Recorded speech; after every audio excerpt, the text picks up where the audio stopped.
Ladies and gentlemen, welcome once again to Hunty's World of Pain on Tour, where we play interesting gambit lines with accuracy and completely annihilate opponents. This is a 5-minute blitz game. My opponent's rated 1330 at the start of the game, and let's just dive straight in. So, we have e4, e5, I've got the black pieces here. We have the normal King's Knight opening and the Roy Lopez. So here we play the Jaenisch, also known I think as the Schliemann defense. And we have the exchange variation. So bishop takes knight, we recapture with the d pawn, this is important. And here the knight comes in and grabs the spare pawn. Now just in the normal Roy Lopez exchange variation, you play your queen out to d4, inviting white to try and be cheeky and come in with a queen check, but in this instance it does not work. So they play queen h5 check. You can play g6, and there's a very common pattern here with knight takes pawn, thinking that the pawn here on h7 is pinned. The pawn is not pinned, because look where our queen is. Knight takes, pawn takes, and here the correct move is actually queen takes g6 check, but here white simply blunders his queen. Now he's 5 materials behind, decides to strike in the center and loses another pawn.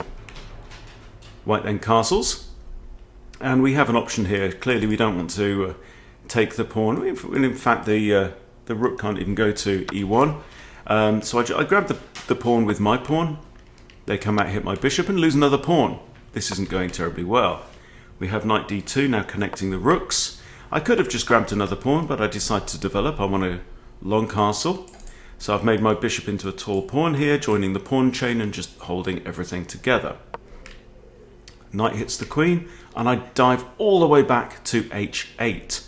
I still have my dark squared bishop, so I've got fantasies about putting my dark squared bishop on this diagonal and trying to checkmate my opponent. He occupies the open d file. Good move. I play my knight out to here with the idea of playing knight to there.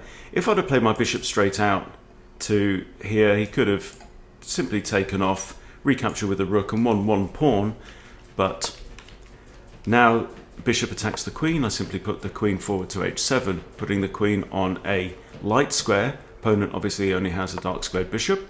They come in and attack my knight, and now I block the d file.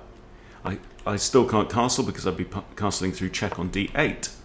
So knight comes in here attacking the bishop, bishop retreats, and now I can castle, double defending this pawn, and it's not looking great, is it?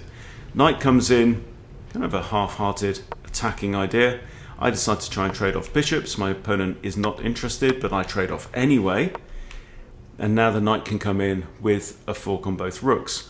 White can get out of this fork by trading rooks, which he does. King recaptures. There is a pawn hanging on b7, but instead he comes here and tries to attack the rook, losing yet another pawn. He comes in with check, king c8, also defends the b7 pawn.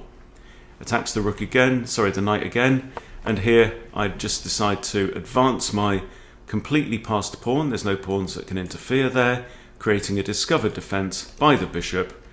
Opponent fails to notice, loses his rook, and resigns. And there you go. Let's have a quick look at the eval on this. 93.5 accuracy from me without a single inaccuracy, mistake, miss, or blunder. Guessed at ELO, 1250 for white, and 2050 in a 5-minute blitz game for yours truly.